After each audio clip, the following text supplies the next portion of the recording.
Student, देखिए आज हम पढ़ेंगे कक्षा 10 के गणित विषय का अध्याय नंबर 1 जिसका नाम है वास्तविक संख्या। इसमें आज इस वास्तविक संख्या क्या होती है इस पाठ का पूरा परिचय पढ़ेंगे कि वास्तविक संख्या क्या क्या होती है, इसमें क्या क्या आता है काम में। ठीक है, देखो सबसे पहले वास्तविक संख्या में आती है कि वास्तविक संख्या होती क्या है।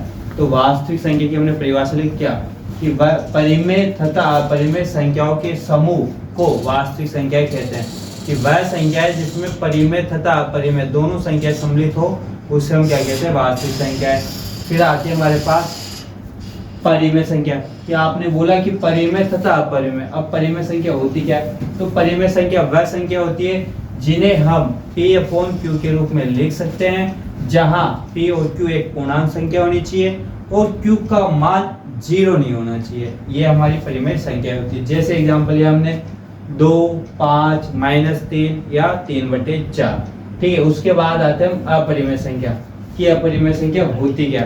तो वे संख्या है जिन्हें हम P/Q के रूप में नहीं लिख सकते, वह अपरिमेय संख्या कहलाती है।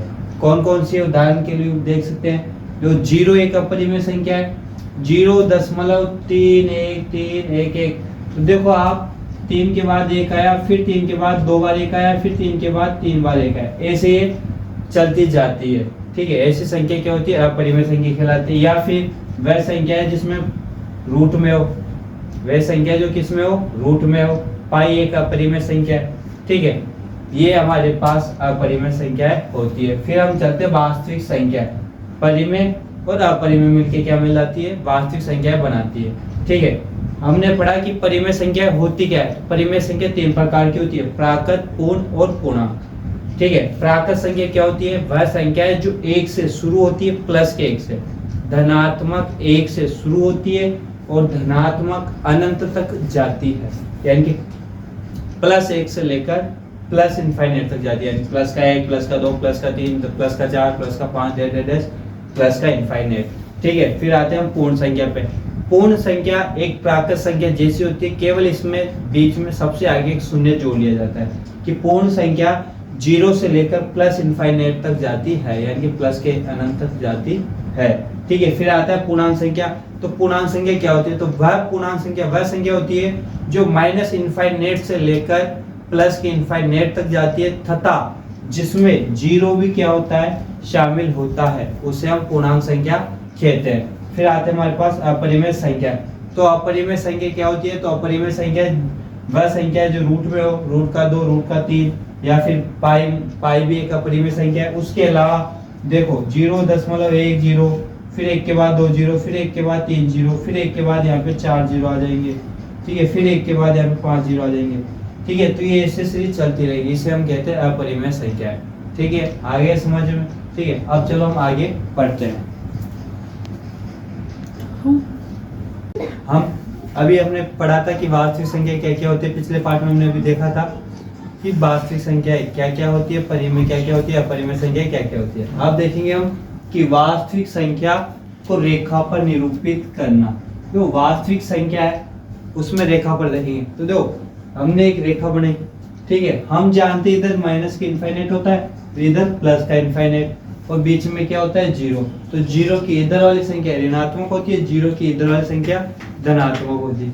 ये माइनस इसको कहते हैं ऋणात्मक पूर्णांक, और ये जो प्लस की संख्या इन्हें कहते हैं धनात्मक पूर्णांक। ठीक है, अब जो ऋणात्मक धनात्मक पूर्णांक तो हमने देख लिया। अब इसमें आता है एक अभाज्य संख्या। अभाज्य संख्या क्या होती है, तो अभाज्य संख्या वह संख्या जिसमें केवल स्वयं का भाग जाए। अभाज्य संख्या वह संख्या होती है जिसमें केवल स्वयं का भाग जाए तथा जिसके केवल कितने रेखाखंड हो, 2। जिसके केवल कितने गुणनखंड हो, 2। ठीक है, तो वह संख्या जिसमें केवल स्वयं का भाग जाए तथा जिसके केवल 2 रेखाखंड हो। ठीक है, अब हम आते हैं, पहला है वास्तविक संख्याओं के 2 अति महत्वपूर्ण गुण। पहला गुण है यूक्लिड विभाजन एल्गोरिथम, जिसे हम कलन विधि के नाम से भी जानते हैं। यह है कि यह विधि दिए गए 2 धनात्मक पूर्णांकों के HCF निकालने की एक उत्तम विधि है।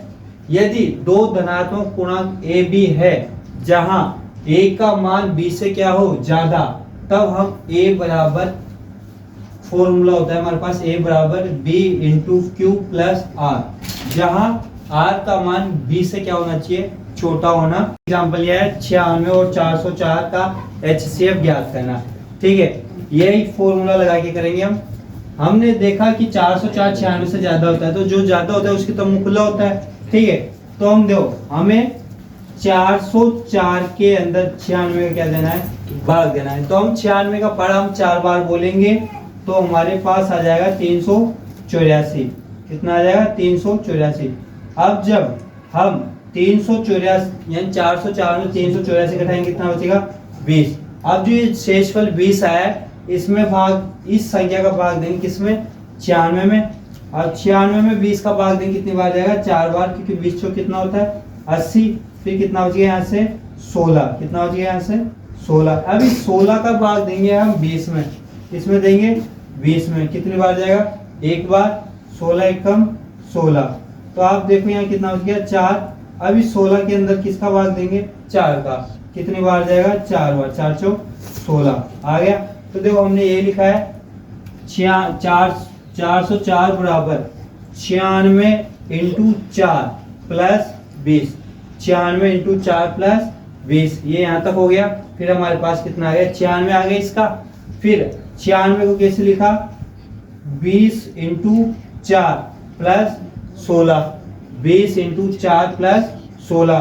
फिर हमारे पास क्या आ गया, 20। 20 को कैसे लिखा, 16 इंटू 1, 16 एकम 16 प्लस 4, 20 हो गया। फिर 16 को कैसे लिखा, 4 चौक 16 प्लस 0। ठीक है, ये ऐसा हो गया। तो हम कह सकते हैं कि 404 वे 96 का HCF होगा, वो कितना होगा, 4। कितना होगा, 4। ये अपना क्या है,